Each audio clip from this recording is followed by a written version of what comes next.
السلام عليكم ورحمة الله وبركاته.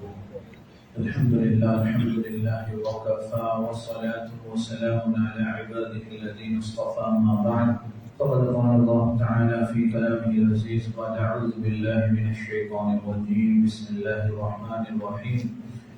يا أيها الذين آمنوا اتقوا الله حق تقاته ولا تموتن إلا وأنتم مسلمون. صدق الله مولانا العظيم. وقال النبي صلى الله عليه وسلم الدين النصيحة كما قال عليه الصلاة والسلام.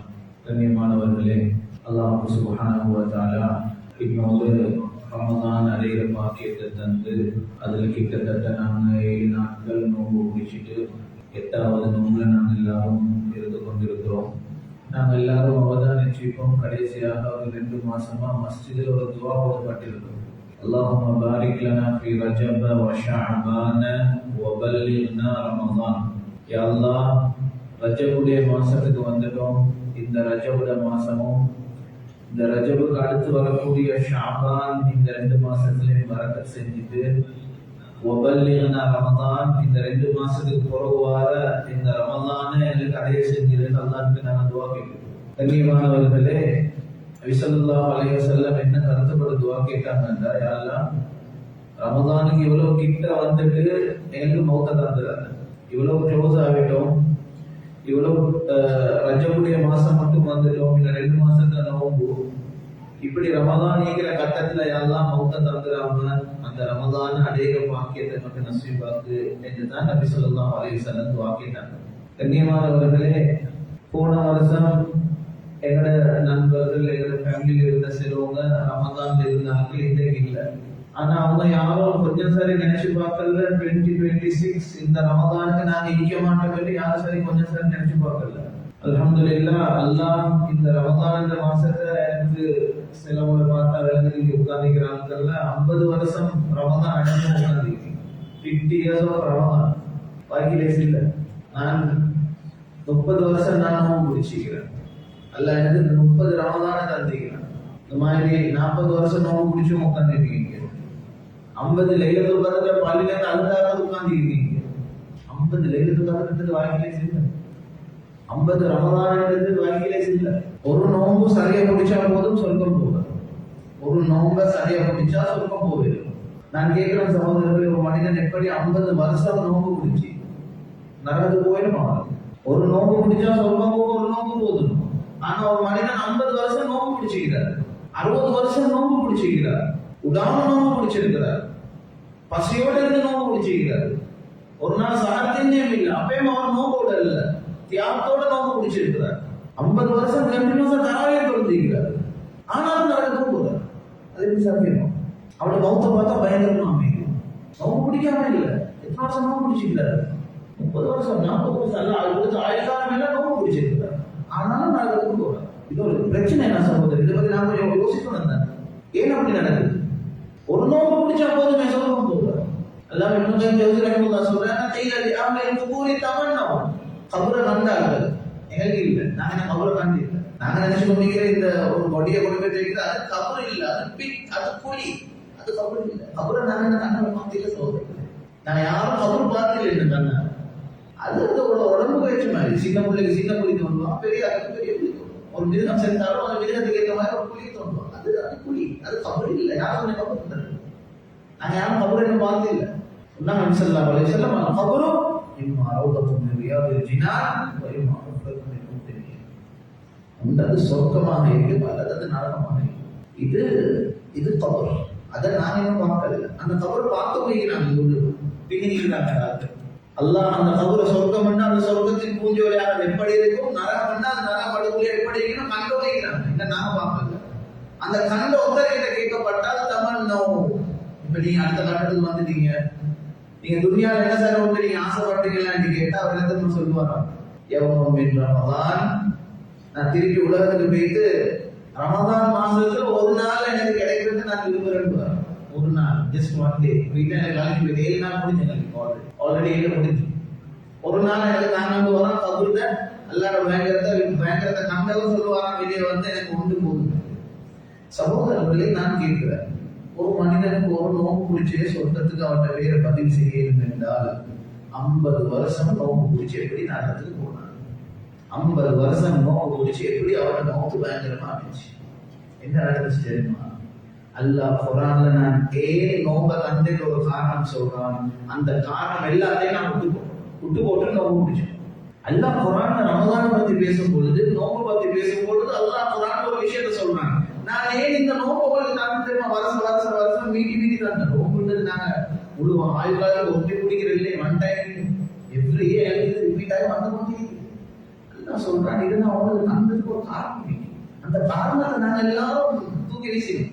நாங்க நினைச்சு கொண்டிருக்கிறோம் நோம்புல அல்லாஹ் எதிர்பார்க்கிறது சுபஹ்க்கு தீந்தா மக்ரிபா காட்டி மட்டும் தின்ன கூடாது, தராவியுடைய தொழுகை 20 கம்ப்ளீட்டா தொழணும், குர்ஆனை நிறைய ஓதணும், திக்ர நிறைய செய்யணும். இதெல்லாம் செய்யணும், தவறு கட்டாயம் செய்யணும்னு விஷயம். ஆனா அல்லாஹ் குர்ஆன்ல சொல்றான், நீங்க இதெல்லாம் செய்யணும், இன்னொன்னு செய்யணும். அதனாலதான் கொடுத்தோம். அதனாலதான் ஒரு மனிதன் 50 வருஷம் நோம்பு பிடிச்சி அவன் நரகத்துக்கு போறாரு. 60 வருஷம் நோம்பு பிடிச்சி பசியில இருந்த மனுஷனும் நரகத்துக்கு போறாரு. காரணம் என்ன? அவர் பசியில இருந்தார், நோம்பு இல்லை. நோம்பு பிடிச்சாரு, குர்ஆன் ஓதினாரு, தராவி தொழுதாரு, கியாமுல் இருந்தாரு, நோம்புல நிறைய நன்மைகள் செஞ்சாரு, சதகா கொடுத்தாரு, எல்லாம் செஞ்சுட்டும் நரகத்துக்கு போறாரு. காரணம் அல்லாஹ் குர்ஆன்ல சொல்ல முதலாவது காரணம், நான் ஏன் நோம்பை தந்தேன் நம்ம விட்டு போறோம். அல்லாஹ் குர்ஆன்ல சொல்றான், நான் உங்களுக்கு ரமலானை கடமையாக்கினது, நோம்பை கடமையாக்கினதுக்குள்ள காரணம் நிறைய அமல் செய்யறது இல்லை. அல்லாஹ் குர்ஆன்ல சொல்றான், நீங்க எல்லாம் தக்வாதாரிகளா. நபி ஸல்லல்லாஹு அலைஹி வஸல்லம் சொன்னாங்க, இத்தகில் மஹாரிம தகுன் அஅபதன் நாஸ். ஆகப்பெரிய தக்வாதாரி யார் தெரியுமா? நிறைய நன்மை செய்யறது இல்ல. ஆகப்பெரிய தக்வாதாரி பாவம் செய்யாம தன்னை கட்டுப்படுத்துவார். பாவத்தை விட்டுறவர் இவர்தான் முதலாவது. அல்லாஹ் குர்ஆன்ல சொல்றான், ரமலான நான் முதலாவது தந்தை, நன்மை செய்யறதுக்கு இது இரண்டாவது. முதலாவது வாழ்க்கையில பலவீன சரி பாவம் இருந்தா அந்த பாவத்தை கலட்டி வீசணும். இதுதான் நான் ஒரு நோம்பு தந்தேன். 50 வருஷம் நோம்பு குடிச்சிக்கிறாரு, 50 வருஷம் சிகரெட் குடிச்சிக்கிறாரு. எப்படி நோம்பு சாப்பிடுறது? நோம்பு குடிச்சிட்டும் அவர் நரகத்துக்கு போவாரு. அவர் நன்மை செய்யாம இல்லை, நிறைய நன்மை செஞ்சார். ஆனா வாழ்க்கையில் ஒரு பாவம் அவர் உடலே இல்லை. அவர் கபரு போக்காட்டி அந்த பாவம் அவரை குடிச்சு கொண்டே இருந்துச்சு. 50 வருஷம் நோம்பு குடிச்சிக்கிறார், 50 வருஷம் மியூசிக்கே கேட்கிறார், 50 வருஷம் கண்ணால ஹராமான எல்லாம் நஜீஸையும் பார்த்துக்கிறாரு, 50 வருஷம் அவருடைய வியாபாரம் துப்புறவே இல்லை. வட்டியில மிக்ஸ் ஆகி அவருடைய முழு பிசினஸ் காலத்துல அதிகமான காலம் கழிச்சிக்கிட்டு ஹராத்திலே கழிச்சு 50 வருஷம் நோம்பு பிடிச்சிக்கிறார். 50 வருஷத்துக்கும் எடுத்த சில கடன் கூட திருப்பி கொடுத்தே இல்லை. அன்பானவர்களே, இப்படி நோம்பு பிடிக்கிறார்கள் தான் நோம்பு 50 பிடிச்சி 60 பிடிச்சி மறுபடியும் நரகத்துக்கு போற நிலை உண்டாகுமே. ஒரு மனிதர் நோம்புல பிடிச்சிக்கிறாரு, இந்த வருஷம் நான் இவ்வளவு காலம் பிடிச்ச நோம்பு போட்டு, இந்த நோம்புல இத்தனை வருஷம் குடிச்ச சிகரெட்டை நான் ஒதுக்குறேன். No smoking. இது ப்ரோ ஸ்மோக்கிங் என்றது இல்லை என் வாழ்க்கையில். ஒரு நோம்பு போதும் சொல்ல போறேன். நான் ஒரு மிஸ்டேக் நினைக்கிறேன்.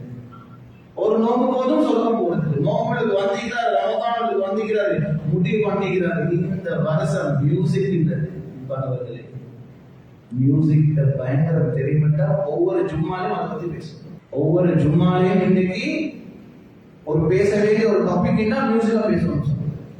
இன்னைக்கு நான் மியூசிக்கை சும்மா சிம்பிளா நினைச்சிட்டோம். மியூசிக் என்ன, அது என்ன தாவ போகுது. அன்பானவர்களே, ஹதீஸ் நபி ஸல்லல்லாஹு அலைஹி வஸல்லம் யுஹ்பிதுல் நிஃபாக். பயங்கரம் என்ன தெரியுமா? மியூசிக் கேட்கிற ஆட்கள் குர்ஆன் படிக்கிற ஆசை. நீங்க எங்கேயுமே பார்க்க மாட்டீங்க, பாட்டும் கேட்கிறாரு, ஒரு ஜூஸ் குர்ஆன் எந்த நாள் ஓதுறாரு, ஒரு நாள் ஒரு நாள் நடக்காது. மியூசிக்கும் கேட்கிறாரு, நல்லா தொழுகிறாரப்பா, நடக்காது. எந்த மனிதன் மியூசிக் கேட்கிற பழக்கம் வைக்கணும். அன்பானவர்களே, அன்பான பெற்றோர்களே, மியூசிக்ல பயங்கரம் தெரியும். உங்களோட பிள்ளைய அவங்க பக்கத்துல அனுப்பணும். இன்னைக்கு நம்ம பிள்ளையில ஹராத்துல இருந்து பயங்கரமான சில விஷயங்கள் பாதுகாப்பே தான். இன்னைக்கு வாப்பமார மட்டும் மியூசிக்ல பயங்கரம் தெரியும்னா பெற்றோர்கள் பிள்ளைகளை அந்த பக்கத்துல அனுப்ப மாட்டீங்க, இழுத்தெடுப்பீங்க. எனக்கு தெரியவே இல்லை. வீட்டுல மியூசிக் போட்டாலும் உங்களுக்கு சொல்றல வாப்பா, வெஹிக்கல் ஏறினாலும் சுகானல்லது சஹரனா முன்னது ஸ்டார்ட் ஆகிறதோட சில வெஹிக்கல்ல மியூசிக் தான் போகும். இங்க இருந்து நோரலி ட்ரிப் போயிட்டீங்க, 5 hours drive, 4 hours drive, continuous music. அன்பானவர்களே, இப்படி மியூசிக் கேட்கிற ஆளுகள் ஒவ்வொரு நாளும் ஏமாறுவாங்க. இதான் நான் சொன்னேன். இன்னைக்கு அந்த பாவம் எப்படி ஆரம்பிக்கிறீங்களா? ஒரு பிரச்சனை இல்லை, இதெல்லாம் ஒரு பெரிய விஷயமா, இதெல்லாம் என்ன பெரிய அப்படி இன்னைக்கு அதை பார்த்து பெருசா கணக்கு எடுக்கிறது, வீட்லயும் கணக்கு எடுக்கிறதுல, வீட்டுல ரெண்டு ஒரு பிள்ளைகளுக்கு வைக்கணும்னு சொல்லி வச்சும் இல்லை. நினைச்சா மியூசிக் போடையும், நினைச்சா படம் பார்க்கையும், நினைச்சா வெஹிக்கல்ல போனா மியூசிக் போடையும். அந்த மியூசிக் கிட்டத்தட்ட ஒரு சிம்பிளான ஒன்றா இருக்கு. அதுதான் நான் சொன்னேன், ஒவ்வொரு ஜும்மாலையும் பேசப்பட வேண்டும். அவ்வளவு சாதாரணமாக நீங்க மியூசிக் ஆகும். ரமதானே மியூசிக் ஆகும்.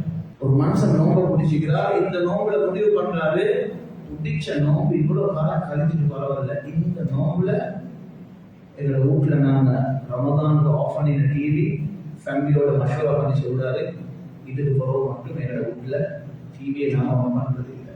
ஒரு நோம்பு போதும் சொர்க்கம் போதும். எல்லாம் எங்கள்கிட்ட எதிர்பார்க்கிறோம். நன்மை செய்யறதை விட, ஃபெஸ்டிவ தராவி தொழுகிறதை விட, குர்ஆன்கள் நிறைய ஓதுறதை விட எல்லாம் முதலாவது எதிர்பார்க்கிறான் இந்த விஷயத்துக்கு நல்ல செய்யும். இதை செய்யணும்.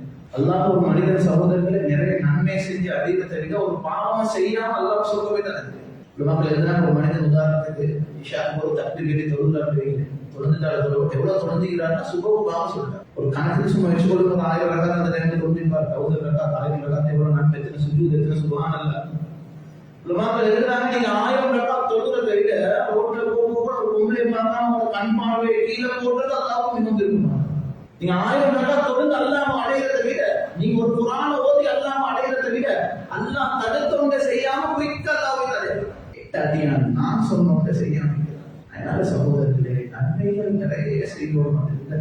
ஆனால் அல்லாஹ் ரமதான காலத்துல முதல் நோக்கம் பாவம். பாவம் என்று வரப்போது எங்களை மார்க்க நிகழ்ச்சி சொல்லுது, அதுல இந்த நெகோசியேட் பண்ண பாவத்துல நெகோசியேஷன் இல்லை. பாவம் என்று வரும்போது எங்களை மார்க்கம் சொல்லுது 100க்கு 100 தவிர்த்து ஆகும்.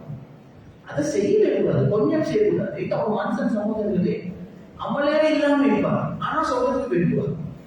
ஏன்னா அவங்க வாழ்க்கையில் பாவம் இல்லாததுனால சொல்றதுக்கு போவார் சில பேர். ஆனா ஒரு மனிதன் நிறைய நன்மை செஞ்சிருப்பார், அவற்றிலிருந்து ஒரு பாவத்திலும் நடந்து போயிருப்பார், ஒரு பாவத்தால் நடந்து போயிருப்பார். எனக்கு ஒரு சம்பவம் என்ன வருது, ஈஜிப்ட்ல ஒரு சம்பவம் நடந்தது சகோதரர்களே. ஒரு மனிதன் ஒரு நாள் கனவுல காண்டாரு, அவர்கிட்ட நேரம் அடுத்து ஒரு காரணம் உட்கார்ந்து கூட்டி போற மாதிரி. 2வது நாளும் சேம் கனவு வரும். முதல் கனவு ஸ்மோட், இவருக்கு டென்ஷன், என்ன 2 நாள் ஒரே கனவு, ஒரே மெசேஜ். மஸ்ஜித் ஹஸ்ரத் கிட்ட வந்து மஷூரா கேட்டாங்க, இப்படி நான் 2 நாள் ஒரே கனவு கண்டனுக்கு என்ன அர்த்தம்? இதுல சொன்னாலும் சில வேலை தான் அவங்களுக்கு அவரை உங்களை கூட்டி போய் சொல்றாங்க தெரியாது. இவர் வந்து தூங்கிட்டாராம். 2வது நாள் முடிவு பண்ண பேசல. 3வது நாளும் அதே கனவு, அதே மெசேஜ். அவர் ரொம்ப கூட்டி போற மாதிரி. அடுத்த நிமிஷம் வீட்டுக்கு அதை போய் தட்டி சொன்னாராம், அவங்களோட இப்படி நான் 3 நாள் கண்டினியூஸா ஒரே கனவு பார்த்தேன். அதனால அல்லாஹ் ஏதோ ஒரு செய்தி எனக்கு அனுப்புறான், உங்களை உட்கார கூட்டி போக சொல்லி நீங்க உட்கார வர்றதுக்கு ரெடியா. அவர் சொன்னாராம், உங்களா எல்லாம் வர்றது 2வது நான் வந்து வாழ்க்கையில தொழுந்தே இல்லை, ஜும்மாவே நான் எத்தனை வருஷமா தொழுந்து இல்லை, என் வாழ்க்கையில தொழுந்தே இல்லை. இவர் சொன்னாராம், நான் உங்களுக்கு அதை படிச்சு தரேன். அப்புறம் சொன்னாராம், தொழிலுக்கு முன்னாடி கொஞ்சம் கிளீன் பண்ணணும், கொஞ்சம் சுத்தப்படுத்தி போகணும், உது செய்யறது அப்படிங்குது. அந்த சிஸ்டமும் எனக்கு தெரியும், ஏன்னா நான் அவ்வளவு காலம் தொழுந்தே இல்லை, உது செய்யறதே தெரியாது. அவர் சொன்னாராம், நான் உங்களுக்கு அதை படிச்சு தரேன், நீங்க வாங்க. கண்ணியமானவர்களே, வாழ்க்கையில ஜும்மா போகாத, தொழுகை இல்லாத, உது செய்ய தெரியாத அந்த மனிதனை இப்போ ஒன்றாக கூட்டி போயிருக்கிறார். இவர் சொல்றாரு, முதல் நாள் மஸ்ஜிதை கொண்டு போய் நான் இவருக்கு எல்லாம் படிச்சு கொடுத்து காட்டி கொடுத்து இவரை முதல் நாள் நாங்கள் வச்சுக்கொண்டோம். 2வது நாள் மாஷா அல்லாஹ் சின்ன செய்திகள் இழந்தவர்கள். 2வது நாள் மஸ்ஜிதுக்கு போறேன், நைட்டு நான் ரூமுக்கு வாரேன், மஸ்ஜித் ஹராம்ல காபாக்கு முன்னால. 3வது நாள் விஜயமா நினைச்சு 4வது நாள் இவர் மஸ்ஜிதுக்கு போனவர் ரிட்டர்ன் வரல. அப்ப நாங்க தேடி பார்த்தோம், எங்கன்னு தேடி பார்த்து உள்ளுக்கு மஸ்ஜிதுக்கு போயிட்டு பார்த்தால் ஒரு செய்திகளை கேள்விப்பட்டுச்சு, மஸ்ஜிதுல் ஹராம்ல காபாக்கு முன்னால மகாஃபுடைய ஏரியால சுஜூதுல ஒரு மனிதன் வஃபாத் ஆகியிருக்கிறார். நாங்க தேடி பார்த்தால் மௌத் ஆகிக்கிற ஆள் யாருன்னா, எனக்கு கனவுல இவரை கொடுப்போம். ஜும்மாவே நான் தொழில் சொன்னேன், உது செய்யவே தெரியாதுன்னு சொன்ன இந்த மனிதர் காபாக்கு முன்னால சுஜூதுல வஃபாத் ஆகியிருக்கிறார். எனக்கு எல்லாத்த உள்ளத்துல வான அதே டவுட் அவர்கிட்ட உள்ளதே வந்துச்சு. அல்லாஹ் இப்படி ஒரு முடிவு கொடுத்தார். அல்லாஹ் மாற்றம் செஞ்ச மனிதன் இத்தனை வருஷம் தொழாதவர், இவர் இப்படி நல்ல முடிவு இவருக்கு வாரத்துக்கு அன்பானவர்களே, அவருக்கு உள்ளதே அது வந்துச்சு. கண்ணியமானவர்களே, அவர் சொல்றாரு, நாங்கள் அவரோட வைஃபோட பேசினோம். வைஃப்ட கிட்ட உங்களோட ஹஸ்பண்ட் அல்லாஹ் இப்படி ஒரு நல்ல மௌத்த நசீபாக்கிக்கிறானே, அல்லாஹ் கனவுல எனக்கு ஒரு செய்தி அனுப்பி இவர் ரொம்ப கூட்டி போய் தவிர அஜல் அவனுக்கு கடைசி நிலைமை சுப்ஹானல்லாஹ் சுஜூதுல ஒரு மனிதனுக்கு இவ்வளவு இதுவே ஒரு அழகான நல்ல முடிவு வேணுமா காபாவுக்கு முன்னால அது மனைவி சொன்னாராம் சொன்னாராம் இவர் அல்லாத விஷயத்துல நிறைய குறைபாடுள்ள ஒரு மனிதன் பெருசா தொழுகிறது இல்லை ஒன்றும் இல்லை அல்லாத விஷயத்துல நிறைய குறைகள் ஆனா இவர் ஒரு நல்ல மனிதன் இவருடைய உள்ளம் சுத்தம் நல்ல மனுஷன் யாருக்கும் அநியாயம் செஞ்சது கிடையாது அந்த வயசு சொன்னாம் இவர் ஒரு நல்ல கணவர் ஒரு நல்ல கணவர் அன்பானவர்களே அவர் சொன்னாவாம் இவர்கிட்ட ஒரு பழக்கம் இருந்துச்சு இவர் மந்த்லி சேலரி எடுக்கிற ஒரு ஆள் இவருடைய சேலரியில ஒரு போர்ஷனை வந்து இந்த மாசமும் ஒதுக்கி இந்த லைன்ல இருக்கிற ஒரு விடோ ஒட்டிக்கிற ஒரு வயசான ஒரு கணவன் இல்லாத ஒரு பிள்ளையோடு இருக்கிற ஒரு பொங்கலை ஒட்டிக்கிறார் அந்த வயசான வீட்டுக்கு போயிட்டு ஒவ்வொரு மாசத்துக்கு தேவையான அவருக்கு தேவையான சாப்பாடு சாமான் அவருடைய சேலரி கிடைச்சதோட அந்த சேலரி ஒரு போர்ஷனா போயிட்டு கொடுத்துட்டு வருவார் இவர் சொல்றாரு நான் அந்த வீட்டுக்கு போறோம் அந்த வீட்டுக்கு போயிட்டு அவங்க விசாரிச்சு பார்த்தா அந்த பெண் சொன்னா ஓ அல்ல எங்க ரிஸ்க்கு காரணமா உலகத்துல இவர்தான் இவ்வளவு காலமா வச்சிருக்காங்க ஒரு நல்ல சாலியான நல்ல ஒரு மனிதன் எத்தனையோ வருஷமா எந்த மாசமும் எங்களுக்கு வீட்டுக்கு சாப்பாடு அனுப்பக்கூடிய ஒரு பழக்கம் உள்ளவர் நான் இவருக்கு துவா செஞ்சது என்னன்னா எல்லாம் இவர்கிட்ட முடிவை நல்ல முடிவாக்குன்னு நான் துவா செஞ்சேன் அன்பான மேலான பெரியவர்களே சகோதரர்களே சில கட்டத்துல நாங்க குயிக்கா உட்கார ஜட்ஜ் பண்ணிடுவோம் ஜும்மாவும் இல்லாதவர் அப்படிதான் இன்னைக்கு சிலவங்க முடிவு பண்ணியாச்சு துணியால அவரே முடிவு பண்ணியாச்சு அவர் சொந்தம் எவர் நரகவே முடிவு பண்ணிட்டாரு தொழாதவரை பார்த்து நினைக்கிறேன் நரகம் ஃபேமிலியில யார் சில ஒருத்தர் கொஞ்சம் மோசமான தவறான நிலைமையில் இருந்தா முடிவு பண்ணியாச்சு இவரெல்லாம் யாரும் இவங்கள நரகவாசி முடிவு பண்ணியாச்சு உலகத்துல யாரையும் விரும்பி ஜட்ஜ் பண்ணல கெட்ட வளர்ப்பு நல்ல தக்குவாவுள்ள பெரிய அல்லாஹ் நேசம் உள்ளவரை பார்த்தும் இவர் சொர்க்கவாசின்னு சொல்றேன்னு நினைக்கிறீங்களா ஒன்றுமே இல்லாம அல்லாத மாற்றம் செய்யறவரை பார்த்து இவர் நரகவாசியை ஜட்ஜ் பண்றதுன்னு நினைக்கிறேன் அது அல்லாட கையில எங்களுக்கு யாரும் என்ன செய்யல ஜட்ஜ் பண்றதுக்கு இல்லை அன்பானவர்களே இதுல நாங்க படிக்கக்கூடிய பாடம் என்னன்னா நன்மை பெருசா அவருக்கு ஒன்று நீங்க இல்ல அதுவே அவர் செய்யல ஆனா அவர் பாவத்திலிருந்து நன்மை கட்டுப்படுத்தி கொடுத்தார் பாவம் செய்யாம ஒரு நல்ல மனிதரா ஏதோ ஒரு விஷயத்துல எல்லாம் அவர் என்ன செஞ்சார் கபூல் செஞ்சு அல்லாஹ் சுப்ஹானஹு வ தஆலா அவரை சொர்க்கத்துக்கு அனுப்பக்கூடிய ஒரு நிலைமை உருவாச்சு அதனால சகோதரர்களே இந்த முழு இந்த ஸ்பீச்லையும் நான் ஒரே ஒரு பாயிண்ட் தான் சொல்ல வரேன் நான் என்ன சொல்ல வரேன் என்றால் அல்லாஹ் எங்களுக்கு நோக்கம் தந்ததுல முதலாவது நோக்கம் பாவத்திலிருந்து ஒரு பாவம் கலவும் இது ஃபர்ஸ்ட் ரெண்டாவது தான் நாம நிறைய நாம செய்யறது தராவை தொழுது போராடுவது செய்யறது எல்லாம் எங்களோட வாழ்க்கையில இது கட்டாயம் நான் அதை செய்யணுமான இது ரெண்டாவதாக நாங்க செய்யணும் அப்படி இல்லாட்டி சகோதரர்களே போன வருஷம் முடிச்ச நோம்பு மாதிரி அதுக்கு முந்திர நோம்பு மாதிரி நோம்பு இருந்தது 7 வருஷம் ஒரு ஹாபி மாதிரி ஆகிடும் இந்த வருஷம் அது வாரை அதை அப்படி குடிக்கிறேன் பசியில் இருக்கிறேன் அதுல எந்த ஒரு சேஞ்சும் எந்த ஒரு மாற்றமும் நோம்பு எல்லாத்தாலே சொர்க்கத்தாலே சகோதரர் நோம்பை குடிச்சிட்டு ஒரு மனுஷன் மட்டும் நரகத்துக்கு போவே இல்லை அந்த நோம்பை குடிச்சிட்டு ஒரு மனுஷன் மாறும் நரகத்துக்கு போறது இது ஒரு பெரிய கைசேதமான விஷயம் பேசின அனைத்து விஷயங்களை கூடிய பாக்கி தரலாம் முதலாவது எனக்கும் இரண்டாவது அனைவருக்கும் அல்லா தௌஃபீக் செய்வானாக وآخر دعوانا أن الحمد لله رب العالمين السلام عليكم ورحمة الله وبركاته